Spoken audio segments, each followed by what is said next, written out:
Hello, everybody, and welcome to my special panel. This is Reading Tarot the Pony Way. I am your panelist for this event, ChocoPony. You guys might know me for.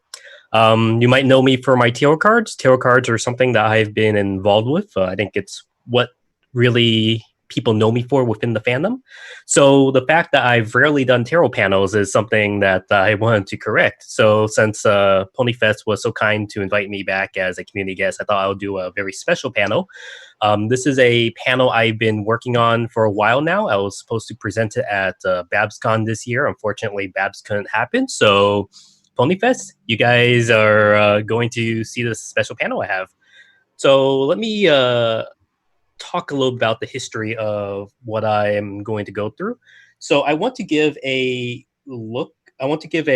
presentation on the history of the tarot, of what tarot is, and kind of cut through the, I guess, the more mystical, esoteric side and kind of approach it from a more secular, historic side. Also, as an artist, I kind of want to talk about the symbolism of the cards and break down the meanings that I used when I was crafting my various tarot decks. Specifically, I'll be using my two pony tarot decks to kind of give you an overview.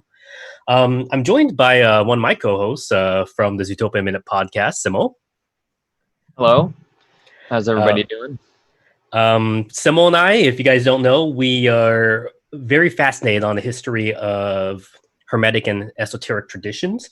And since tarot does involve part of that history, I thought he'll be fun to have on. And I'm going to do a little tarot reading with him afterwards to kind of show you how one might approach a tarot reading. So yeah, I'm excited. I've never actually had a tarot reading done. I know a bit about it, but I've never actually done it myself. So I'm excited. Yep, perfect. Well, if you guys don't know my backstory, some of the first cons I was actually a panelist at, I used to do a panel called 100 Years of Narrative Art. And it was a experimental panel because I broke down the last 100 years of franchise and fictional modern media from Peter Pan to My Little Pony into 22 sections, each of them mirroring the 22 cards of the Major Arcana. So this was one of my first panels that people knew me for. This was around the time I was working on the tarot deck. So the fact that tarot has been a big part of my time within the pony fandom, I think it's fascinating. And I'm very happy that I get to have a chance to present a tarot panel with you folks. So let's go into a little bit about tarot. Right now, you guys might see tarot from a more, I guess, mystical, otherworldly perspective. This is because of the culture of in which we associate and see tarot with. There are a bunch of decks out there. It might be a little confusing for you if you've never picked up a tarot deck before, or if you don't know where to start. There's everything from really scary looking tarot like the Deviant Moon Tarot to very cutesy stuff and kitty tarots. And of course, any fandom might have their own tarot deck. You might see a South Park or a Game of Thrones tarot deck. So tarot is kind of big within culture. Let's talk about my introduction to tarot was specifically through the works of Alan Moore. In fact, I'm in retrospect, I'm very happy that my introduction to tarot came through the British writer Alan Moore. He is a big student of Western mysticism. Specifically, he knows a lot about the works of Aleister Crowley and other figures like that in the occult scene. Alan Moore actually comes from the bardic tradition of magic, in which he sees artists and writers as actually literal magicians. So Alan Moore does not see magic as mystical pull a rabbit out of a hat. He thinks the magic comes when the artist draws a magical rabbit coming out of a hat. Specifically, issue 12 of his fantastic series Promethea breaks down the 22 cards of the Major Arcana. And this is where I really get a lot of my inspiration for how I frame the Major Arcana within tarot. Now, there are two decks that kind of dominate the tarot scene today. You have the Rider-Waite deck, which I will often refer to as the Smith deck, and you have the Thoth deck, which was created by occult magician Aleister Crowley. These are going to be the two decks that almost every single major tarot card deck is based off of. But let's kind of go through the history of what these mystical cards are. Now, a lot of people who are involved with the occult might like to tell you that tarot is something that was a tradition as far back as ancient Egypt. Of course, Egypt is especially even within the 15th century Europeans' mind, Egypt was seen as a mystical place where there was an ancient source of knowledge that has since been lost. And a lot of modern magicians and occultists like to claim the tarot having an origin in Egypt. This is, of course, very, very false. For one thing, paper wasn't invented back then. Of course, the Egyptians did have papyrus, but they did not lend themselves well to cards. Right. So the origins of what we know as a deck of divination cards would actually come with the advent of paper. Paper was invented by the Chinese. It's known as one of the four great inventions of China. And with the invention of paper came the invention of paper playing cards within China. So I have two examples of some old Chinese playing cards, and you could see a lot of the modern decks that we have from both the poker deck, which extends from the tarot, and the tarot deck. You can kind of see the roots within these Chinese cards. So you have the top row of these Chinese cards that have what look like royal figures, humanoid faces and figures. These would be the court cards. And then you have different cards that have different numbers of circles or wands, for example. And this is where you kind of get the ideas of the suit decks. So using cards for divination was very popular in Chinese, especially given the fact that so much of Chinese culture, from Confucius to Taoist traditions, and I was raised as a Taoist, in case some of you might not know. I'm secular now, but I was raised in a religious Taoist family, come from the idea of divination. So feng shui, for example, and of course the I Ching were techniques used to impact the world with forms of divination.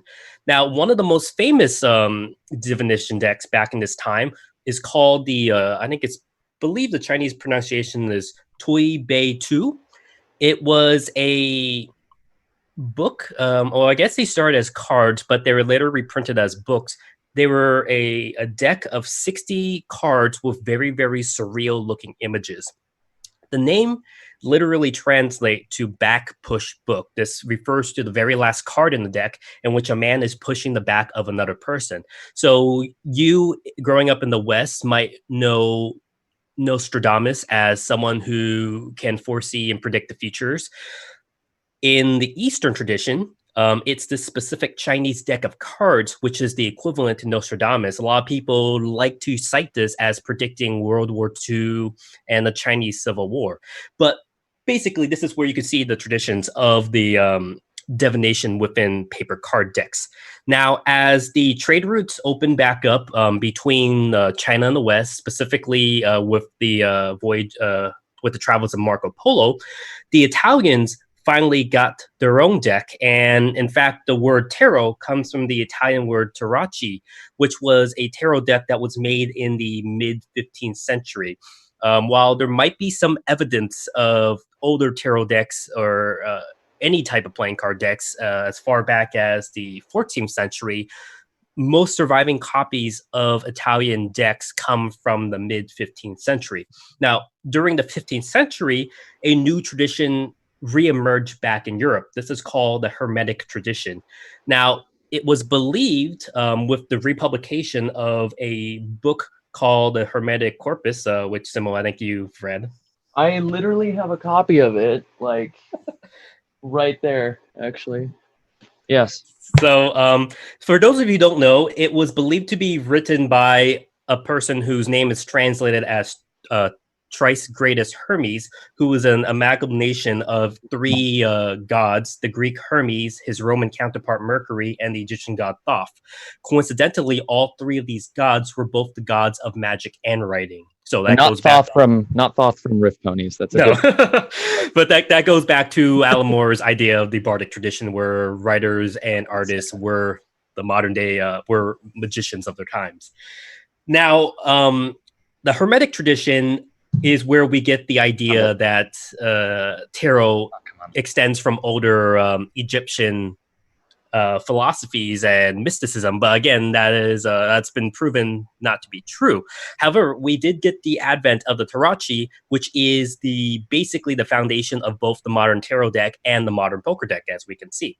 So if we look at a lot of the older versions of the tarot during this time, the only people who really could afford the tarot decks were the aristocrats, the kings, royalty, people who were upper class could afford these because, of course, there's no printing back then, no printing press. So they were able to get paper from the Chinese, but not the printing press. But a lot of these tarot decks were painstakingly handmade by the artisans. So they were gilded in gold. They were very beautiful, very fantastic, something you wouldn't really want to damage. But this is where the royalty would like to use the cards. And over time, when the public be able to get more access to them, they were seen as more of a cheap playing commodity as time went on. So here's an older example of the Tarachi. And as you could see, they simplified a lot of the suits of the cards into clubs, diamonds, and hearts. And you could really see the roots of the modern day poker deck from old tarot decks like this. So here's an example of a poker deck, and compare it to a tarot deck. Yeah, a little closer to what we might be familiar with as like common playing cards, which did come from the same sort of tradition. So the idea of using these decks as divination was always something that was a part of it. And back then, like you said, these decks were personal handmade things. So the number of trump decks and the number of suits would vary. Some cards decks might not have the page. Some might have a different version of the knight. Some might have princesses and princes. So there was really no specific one manner for how these decks were supposed to be made or organized. And much of the readings were really personal from person to person. Now, when the Hermetic tradition became more popularized again with the Victorian era in the 1800s, you had a lot of people going back to these decks and actually specifically wanting to make decks that had divination purposes that would go back to the Hermetic corpus. So you had traditions and lodges, magical lodges, like the OTO, or the Order of the Golden Dawn, who would go and actually make their own personal deck. So still during this time, a tarot deck was something that was personal to you. It was something that you would draw yourself. While there might be a guideline, like, okay, you might have cups, pentacles, and swords as different suits, and you might have a list of trump cards you might want to pull from. A lot of it was more personal intuition and personal art. Now, the idea of which a tarot deck started having standardization really became popular with the Smith deck, or as it's more popularly known as the Rider-Waite deck. I like to call it the Smith deck because the artist who was commissioned, as an artist myself, I do feel that sometimes artists don't get the recognition they deserve.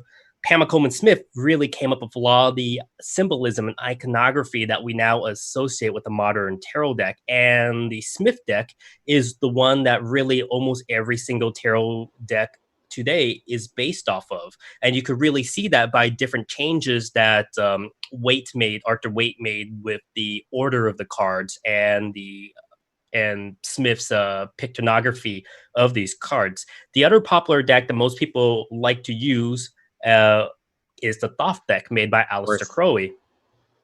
Yep. There's the cross there at the beginning, the Rosicrucian. Yep, the Rosicrucian cross. There. So some say is what Scientology took their cross with. Well, yes, okay. Well, that's another panel for another time. So Crowley had his own different symbolism for some of the different cards and different decks that he went through and changed things around a bit. Now, it's basically the Smith deck and the Thoth deck that almost all modern tarot cards are based off. And so I'm going to be using specifically the Smith deck as comparison for how I went through a lot of the cards that I'm going for with this. Now, again, there's While a lot of people say that there is some type of tradition and some type of order and symbolism behind all these cards, again, it's all personal intuition. It's really what you want to do. Like I said, I personally do not believe in any spiritual or mystical side outside what is conceivable within your conscious. I've since studying to be a doctor and getting my genetic biology major at Johns Hopkins, I've definitely become more secular. But at the same time, I do respect a lot of traditions and how people can use these cards to help with their own spiritual journey. So really what you have here is how you read the cards. I think it's more of a psychological look into your own intuitions of what you want to see and view. So before I actually go into the specific meanings of the cards, I want to actually retell an old Taoist story.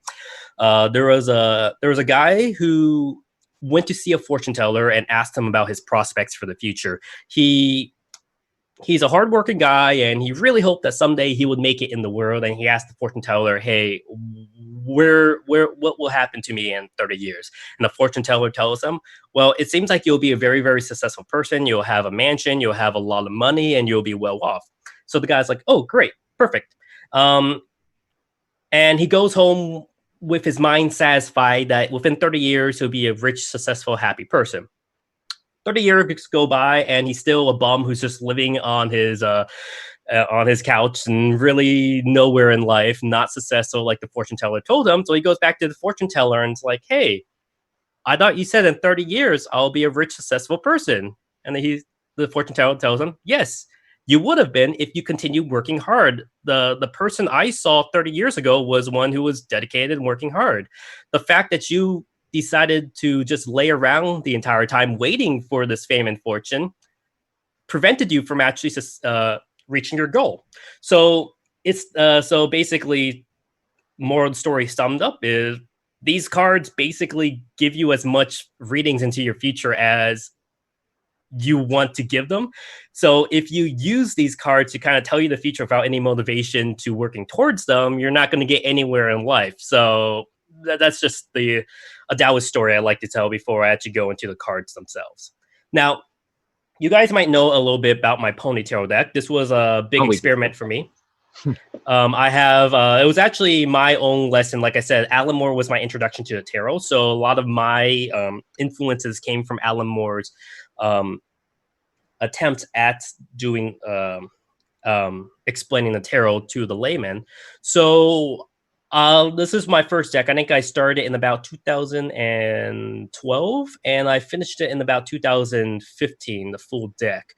And I've since done a much more cuter deck, which I thought would be a little bit more family friendly since then. And you'll notice that a lot of the characters do change between cards over time, but some cards remain the same. So I'm going to go through each of these cards one by one and kind of tell you the traditional symbolism for them, my symbolism for them, and why I chose the different ponies that I did.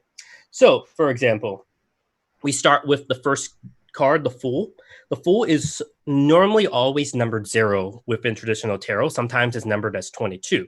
And when you look at the progression of the Major Arcana from the Fool, it's known as the start of the Fool's journey. So the Fool is always known as the start of the journey card. And the reason why I picked Pinkie Pie for this card specifically was the fact that I really like to think that this deck encompasses not just the show's symbolism, but also the symbolism behind the fandom as a whole. And the fact that really the fandom got started behind the entire, if you guys see in our Brony history panel, the fact that Derpy was really the thing that really got the fandom started. I think it's always fitting and traditional for me to keep Derpy as the first card in the Sardis journey.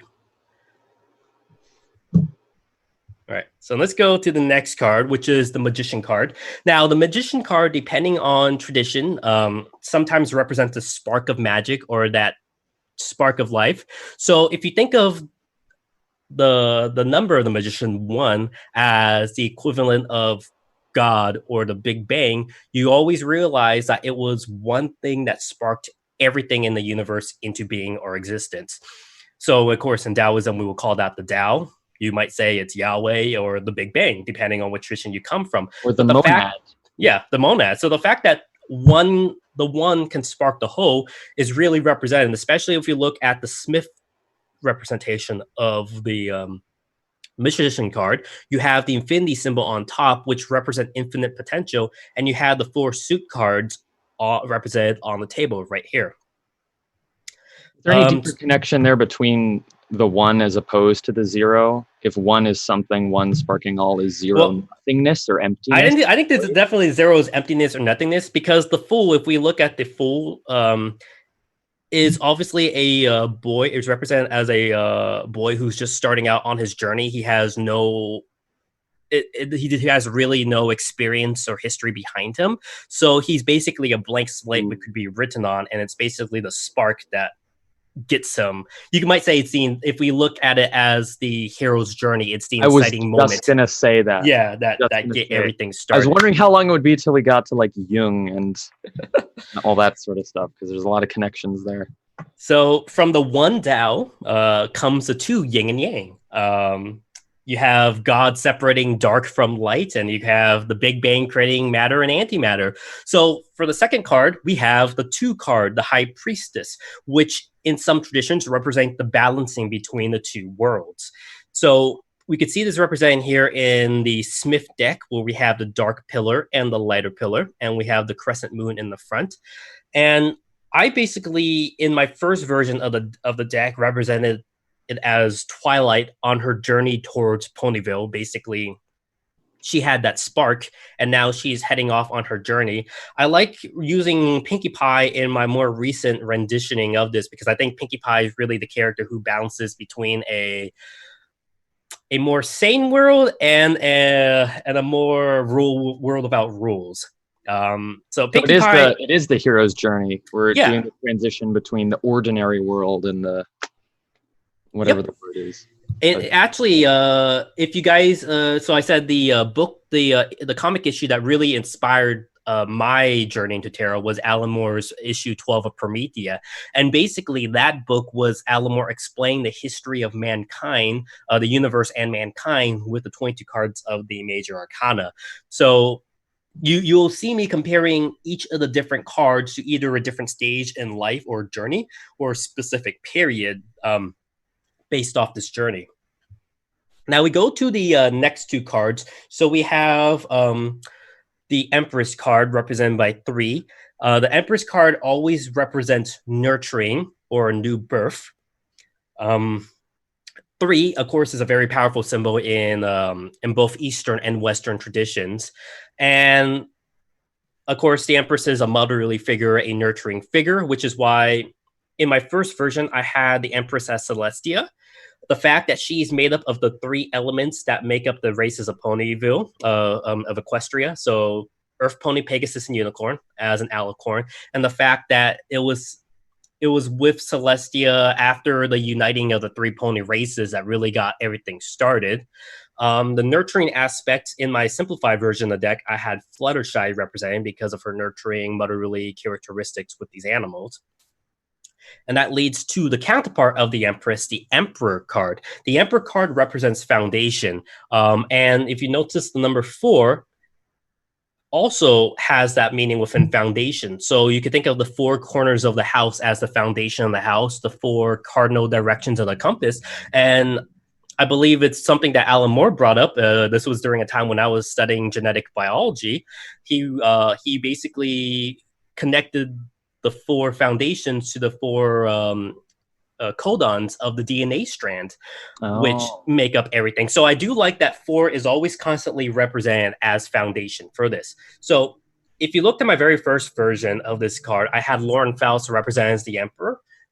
So ignoring the gender of the card, the fact that Lauren Faust basically took the first 3 generations that came before and laid down the foundation of what became G4, I think was really, really fitting for having Lauren Faust represent the Emperor in this deck. Later on, I moved on to having Spike as the Emperor because of basically him being the foundational glue that keeps the main 6 together. All right, I'm going to try to go through a lot of these cards because I'm not sure if I can even go through the Major Arcana if I take too much time explaining We're things. about halfway through. All right, so we have the next card, 5, the Hierophant. 5 in Chinese culture is very important because you have the 5 elements of Chinese culture, the 5 which basically make up the flow and ebb of the universe. The Hierophant, which also sometimes translates to the Pope card, represents understanding and knowledge education.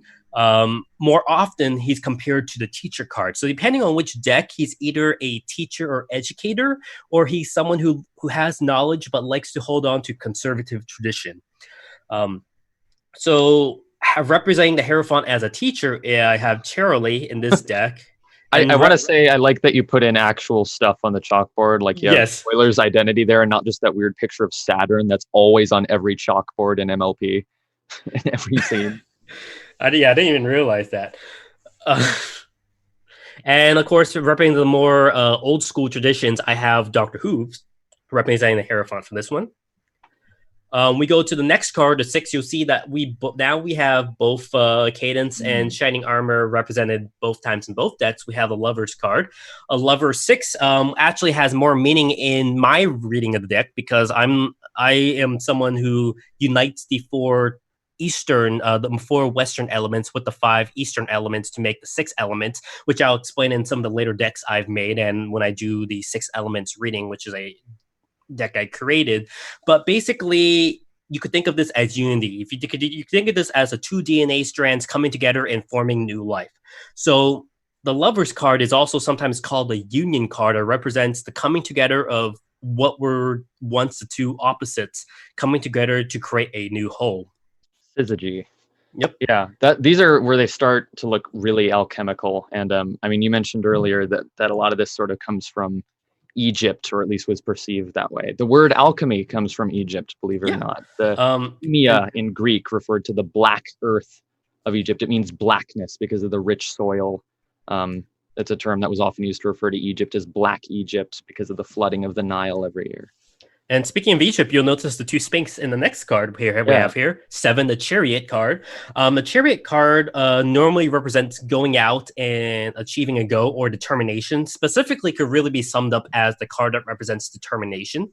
So back when I started this deck, of course, CMC were trying to find their cutie mark. This was back before they earn their cutie marks.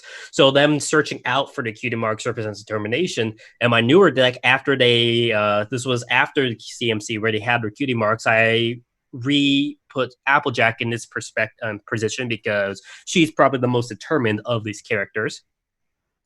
Next, we have the Justice card. And so this is where you can notice a lot of changes from when the Smith deck was made. And if someone got inspiration from the Smith deck, because Pamela Coleman Smith made the Justice the 11th card in the tarot after Waite decided to move to switch the Justice and Strength card so that the Strength card, which has a lion on it, could better fit with what he assumed would be the position for Leo. But I like going back to the older traditions of having Justice at the 8th position. And the Justice card usually just represents truth and fairness. So you have a judge here that have the scales. Right. And you have the sword, basically strong truth or broad truth. Of course, so honesty comes into play, which is why Applejack represented the Justice in my earlier deck. And the balancing of things was represented by Starlight. You can notice this was before Starlight was reformed, so you could kind of place when I made this deck, representing the Justice in this new deck. The 9th card, we once again have the 2 characters being represented as the same across the board, is the Hierophant, is the Hermit deck. And the Hermit card normally just represents symbols. Sorry, soul searching. What? The symbols on Zecora. Is that the Lesser Key of Solomon? Or what? No, these are actually from it's the voodoo tradition, the voodoo gods. Really? Yeah. So that's interesting because it looks a lot like the sigils in the Lesser Key of Solomon. Well, I do think the voodoo traditions do derive some things from that. I'm not really sure. I have to look into it because I know, of course, the voodoo tradition comes from African traditions. But it's these are actually more based off the voodoo decks. But yes, so the Hierophant represents soul searching in Chinese culture. 9 is also a very, very powerful symbol, which I'll explain a little bit later when I get into the Minor Arcana. But we can now move forward to the next card, the Wheel of Fortune. Wheels within wheels. So we have the wheel card representing the turning point. I'm not sure if it was specifically I'm not sure if Alan Moore specifically intended this, but this is the point in his Promethea issue when he switched from telling the history of the universe to the history of mankind. I think it's appropriate for a turning point card, and I have both Dr. Hooves and Octavian Vinyl Scratch representing this in here. And of course, right here on the Smith card, you have the 4 figures, which some of you might know about, the bull, the lion, the eagle, and the man, the angels with the faces of these 4 creatures. In Ezekiel. Mm-hmm. Yep. Of course, you have the wheel within wheel. So and it looks like you've got the tetragrammaton around there. Mhm. Yod, He, Yahweh. And then I don't know, what are the cardinal ones? Are those These ones? Yeah. These are, well, it looks like it actually spells out tarot. Oh, it totally does. It's just for fun. Cool. Yeah. All right. So let's go to the next card, the 11th card. This is the Strength card. Is also known as the Lust card in Crowley's deck. And this is, it was switched with the 8th card in the Smith deck because, like I said, Waite liked to associate the lion with Leo. So move this to be in the position of Leo. I have Rainbow Dash representing them both because a combination of, so if you look at the meaning as just strength, it represents kind of strong will, ego, and determination. As representing as lust, it represents, yes, that strong ego, but for other desires. No, so not specifically sexual desires, but for a goal you're trying to achieve, and you are ego-driven to think you deserved and earned it because you're good enough for it. And the fact that both of these meanings kind of represent Rainbow Dash as a whole, I think makes her perfect for the Strength card, which is represented here. In Alan Moore's Promethea, he represents this as basically the fall of Rome. So you had the golden age of civilization, then you had the downfall, and he represented the Lust card with the gladiatorial fights with the lions and gladiators, where everyone is so ego-driven that their minds are numbed that they ignore all the things that come around them, which leads to the next card, the Hangman, which Alan Moore likes to represent as the fall of Rome. You have a man, so it's not a man being hung, but a man hanging. So that's the difference.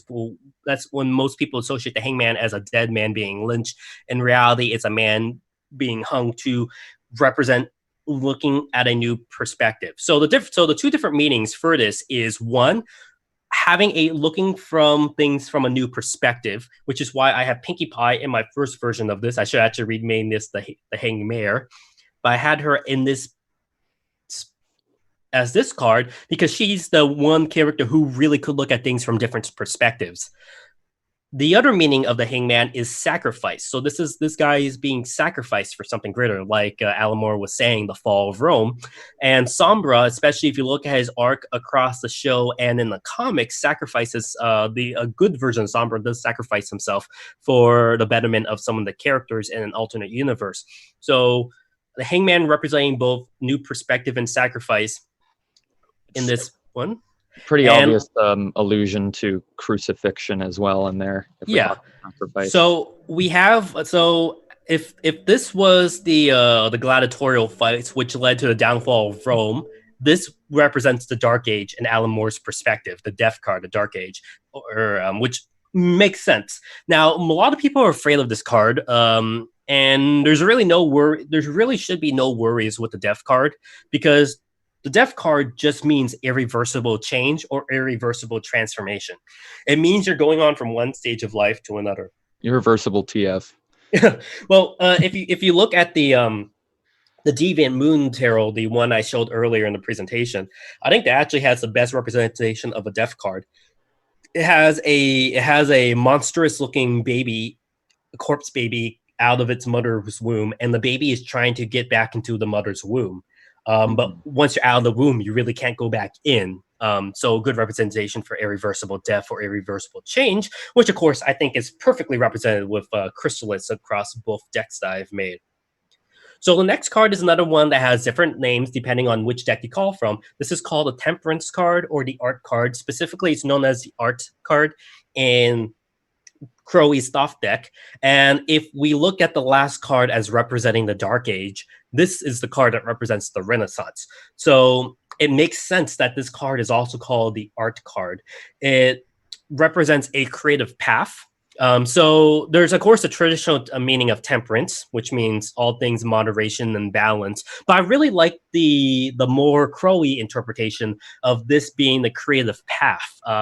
Basically, you know, this is when the alchemists basically became the modern day scientists, when they went from combining different chemicals together to try to find the, you know, the key to immortality, to stumbling on the natural sciences, and thus science came from alchemy during the Renaissance period. And of course, now that the upkeep of life was better, we had more time for luxuries, and thus artists and writers and playwrights became really, really big during the Renaissance period. So you had this big boom of artists. So the fact that Rarity, the most creative of the bunch, representing the Art card or the Temperance card, I think is really, really fitting for this one. So what happens when science finds new ways to create things? People are going to find ways to mass produce it. So after the Renaissance, we have what Moore likes to put as the Industrial Revolution, which makes sense because the Devil card represents materialism. So if you like you said, if you look at the history of things, science finds new ways to invent something. Industry is going to find a way to make that cheaper and quicker so they can sell more of it. So we have what I like to call the Industrial Age card. That's what Moore identifies it with. And it makes sense because the Industrial Age brought on a new age of materialism, which the Devil card represents materialism. The first version of that was Discord, and it was really only Discord purely based on his looks. It was the closest character that looked like the Devil back then, so that's why I have him as a Devil card. But as the show continued and we were introduced to Tarek, who had a more devil-like look, and also he wanted to take over things for his own empire. That's a material gain. He became a better representation of materialism for the Devil card. So Discord was then shifted to the next card, a Tower card. Now, if you guys want to know of a dark card, this is considered the bad deck, is the Tower card. A Tower card is sudden change. So as opposed to the Death card, which means a reversible change, the Tower card is sudden, chaotic change, unexpected change. So Pamela Coleman Smith had this as a lightning struck tower, where lightning is striking a tower and people were jumping out to their deaths to avoid being burnt in the tower. In our post 9/11 age, we could really see this as in a different light, or perhaps this card has whole new meaning in this light, especially given the pictures we've seen of the Twin Towers burning and people jumping to their deaths. We see this represented here in Pamela Coleman Smith's original artwork. This is also the card where Alan Moore likes to associate with the age, the industrial age that really came after where the modern world was born.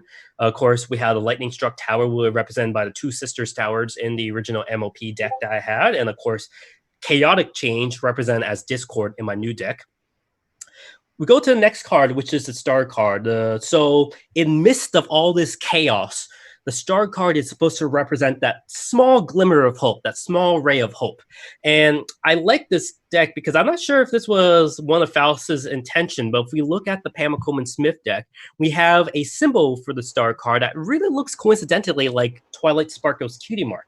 I also like to mention this because I think only bronies would like this this niche connection that I've made, is that Pamela Coleman Smith made the Star card to as a commission for the Hermetic Order of the Golden Dawn. The Golden Dawn, we could the word Golden Dawn we could just rearrange and make Sparkling Twilight. So because there's like different names for the Golden Dawn. So I just like that connection there. Of course, the Star, the fact that this is basically Twilight Sparkle's cutie mark makes it perfect that she's represented as a star. Yeah, no kidding. Ones. Of course, she's one of the main princesses of the show, which is why the next three cards in this set all are the different princesses. So of course we have the moon card, which is represented by Princess Luna across both of them. I like that lobster. Yeah. So actually, this is supposed to be a crab. So in all the older versions of the moon Never seen a card, crab it before. was Really. represented as the crab. It was supposed to be represented as Cancer, Right. or sometimes. But Pamela Coleman Smith drew the crab as a lobster, and then in later decks, a lot of people associated this with a scorpion, so it was drawn as a scorpion based on how she drew a lobster. But a lot of symbols, you actually have two dogs or wolves barking at the moon, and the moon card, it just represents confusion or illusion or anxiety. And of course, the next card we have is the Sun card, represented by the last of our three princesses. So we have Celestia, representing the Sun card across both of them. And the Sun card just represents successful. It just represents success. It represents something that's supposed to be, you finally achieved that goal you were seeking out to achieve, but you might not be at the end of your journey. So if we go back to looking at the story circle, it's when you find the elixir, or in Dan Harmon's story circle, you find your goal, but you still have to come home from it. So this is basically that part of your journey where you find that elixir. And then we go to the next card, which is the Judgment card. The Judgment card is also sometimes known as the Rebirth card. So Judgment is an allusion to the last judgment of Revelations in the Bible. And we see in Pamela Coleman Smith's deck, you have the Judgment as an angel blowing the horn, and the bodies are rising out from the graves. In my first deck, I had it represented by Fluttershy waking up the animals for their winter wrap-up celebrations. And I had it represented here by Sunset Shimmer, because you could think of the Judgment as a transition from one era or one realm to the next. And Sunset transitioning from the pony to human world, and of course the Equestria Go franchise being born from that, I think perfectly represents this. This one you see a lot more of Judaic Christian traditions in this one. And we go to our very, very final card, which is the World card. And the World card basically means completion. You accomplish your goal. You're finally home. You might be changed from this journey, but you finally are home. So we already have, like we saw on the wheel card, the faces of the four angels here. Yeah. In this, my first deck, I had Spike. Again, this was because Spike was not in, couldn't really fit with any other card back then. So I just had Spike representing the World card. That's why I replaced Spike with the CMC in this one, because they actually accomplished their goal of finally achieving their cutie mark, which is really meaningful. So they accomplished their journey that they set up on. So you have this one representing. So these are some of the traditions of the different 22 major arcana cards. Again, a lot of it is my intuition and my own symbolism I have part based on what Smith, Crowley, and specifically Alan Moore impart on their cons. And again, that's a fair assessment, especially within the realm of esoteric magic. It should be a personal thing. There shouldn't be any specific meanings to things. Unlike science, where you do need to have natural laws and equations and formulas, everything have to follow the mathematics. Magic, personal magic, from specifically Alan Moore's definition, is something that is personal. So you would not need to have specific guidelines or foundations. But these are the guidelines I've used for myself. Whether it works for you, if it works for you, great. You could adapt it. If not, you could find your own meaning behind it.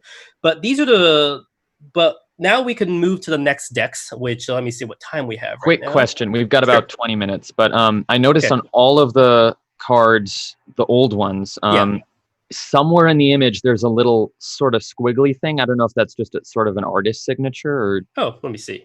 You see that on this one? It's right there above the lion's head. Yes, that is Pamela Coleman Smith's signature. Okay, yeah. I noticed that showed up on every card, so I just wanted to see what that was about. Cool. All right. So like I was saying, the tarot, both the tarot and the poker deck extend from the same last common ancestor. So you could see that the minor arcana cards come from the same source as we see with a lot of the cards that are now known in the poker deck. So basically all the cards of the poker deck is what makes up the minor arcana. They just cut out the page card. So So if you're looking at a lot of the old artwork I've shown with some of the old historical tarot decks, the older ones were made up of just different swords or cups or pentagons and just different diagrams. This was continued with the poker deck. However, with Pamela Coleman Smith, she decided to do what the Chinese deck did and add more arcane, mystical meanings behind them, so it's easier for someone to interpret. As this deck was invented to be specifically a divination deck, she wanted to give more subjects for someone to interpret. I actually still prefer the simple representations and a lot of the older tarot decks and the modern day poker decks. And in fact, you see some fortune tellers using just a regular bicycle poker deck when they do fortune readings, because having simple cards like this makes it easier to read. So let's break down each of the 4 suits of what makes up the minor arcana. All right, So just quickly, I'm being told we have about 9 minutes left. Oh, really? 9 minutes? Okay. Yeah. All right, I'm just going to go through these very, very fast. So we have cups, which are represented by the element of water. It's the hearts in the modern day deck. We have swords represented by the element of air. It's the spades in the modern deck. We have coins, which represents the element earth, which is the diamonds in the modern day deck. And we have wands, which represents fire, which are clubs in the modern deck. They respectively represent emotions and relationships, commitments and challenges, financial things and materialism, passions and creativity. You can see how I substituted each of these with their own ones. So I had water representing power, which is I think I would like to say is a twisted form of emotions and passions, is power-driven lust. We have swords, which are now the wings in my deck, because wings represent the element of air. And of course, it's normally the Pegasi, especially the Wonderbolts, who represent challenges coming to them.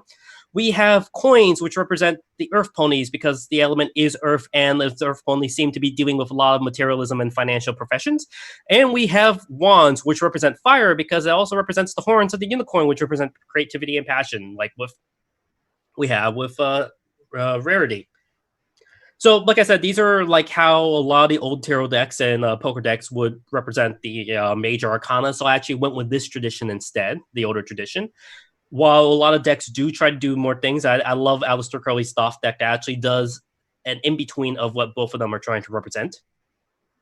This is a simple chart that I use to kind of make it easier for a new person to remember tarot. Instead of having to memorize each of the cards of the major arcana, I basically broke it down with, as long as you know the number or the human represented in the card, and then you know which suit it is, you could easily find a representation for this. So each of these, or I based each of these meanings for each of these cards based off the traditional tarot meaning, the esoteric Western meaning, and specifically, this is where my meanings might differ from other people's meaning, is I impart my own Eastern traditions onto this. So a lot of these also have connections with Eastern traditions.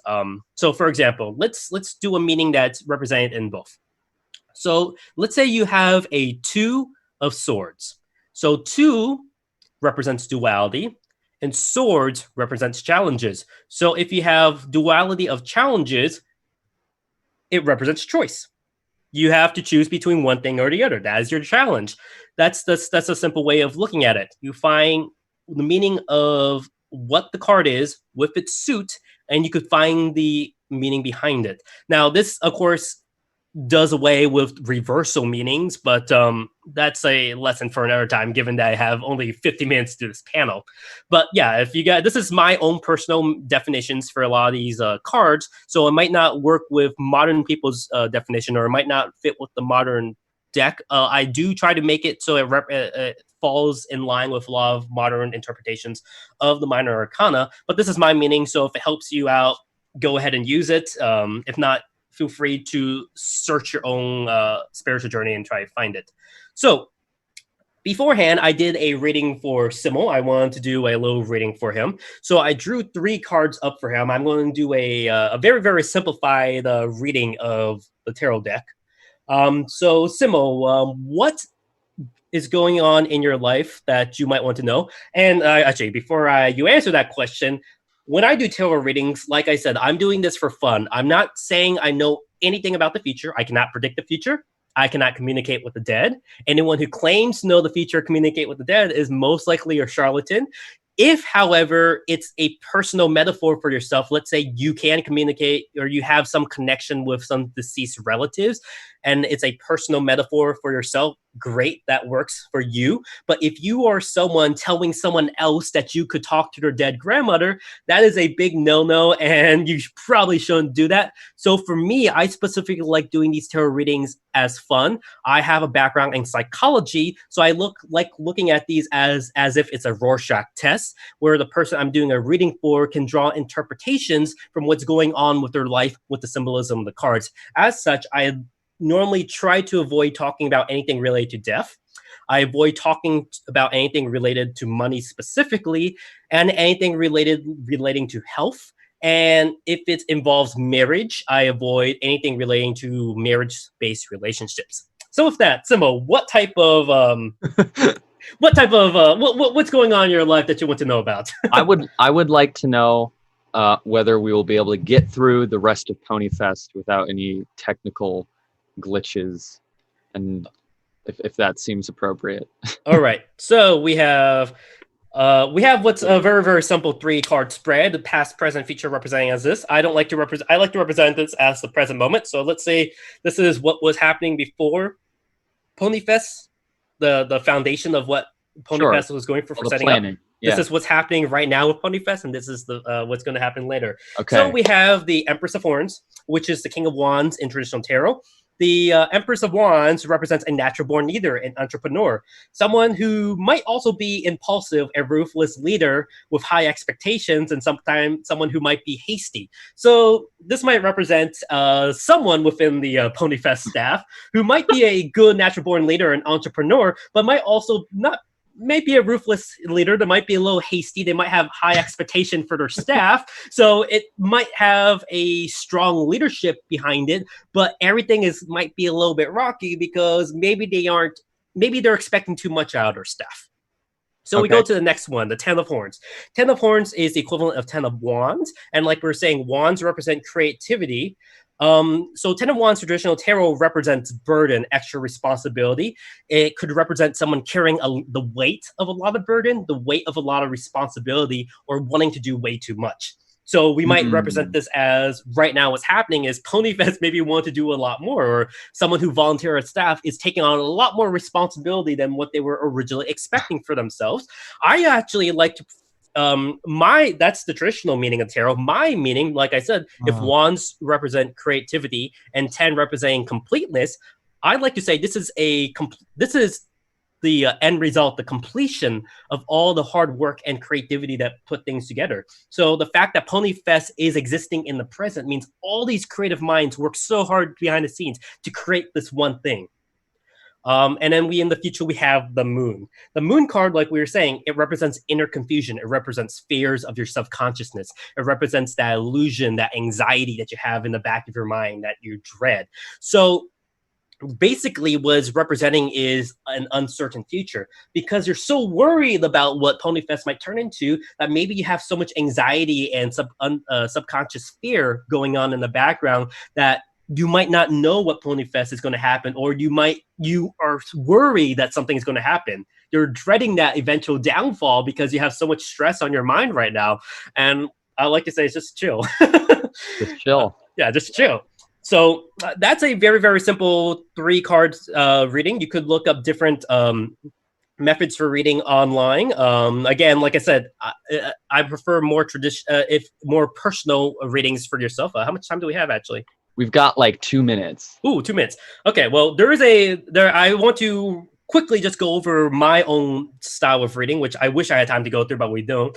So in the Western tradition, we have 4 elements represented by Aristotle as making up the foundation of the world. We have air, fire, water, and earth, which makes up also the 4 suits of the Minor Arcana.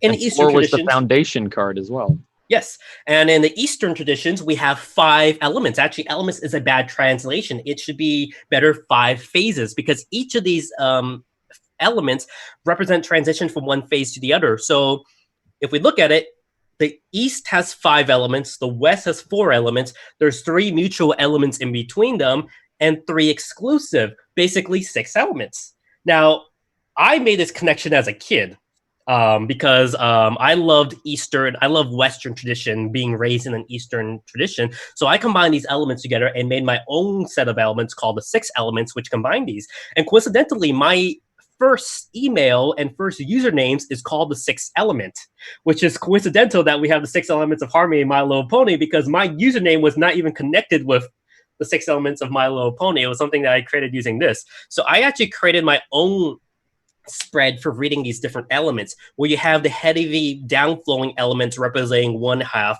and the light upflowing elements representing the other half, representing the 4 cardinal directions and the 2 dimensional angles, representing past, present, and future, where I have each of these represented by one of the main 6. Very cool. So this is my reading. This is your second reading that I don't think we have time to go through. But yeah, if you guys want to screen cap this, you might maybe send me your interpretations based on things I taught you. This Totally. is Simo's reading that I had for his new one. Yeah, I don't think we have time for questions. Maybe if you guys want to message me personally, I could try to answer as much questions as I can in either the chat or within DMs. But I think if we have to wrap up, that's it for my tarot panel. I hope this was enlightening for you. This is, again, my own personal interpretation of the tarot. It might differ from more esoteric study guides, but this is what worked for me. This is how I interpret my cards, and I hope that helped for you. If you guys have any questions on tarot, feel free to message me later. With that, thank you guys very much. Thanks for coming, guys, and thank you, Choco, for the reading. Appreciate it. All right, cool. I'll just smile and wave until I'm told that we're clear.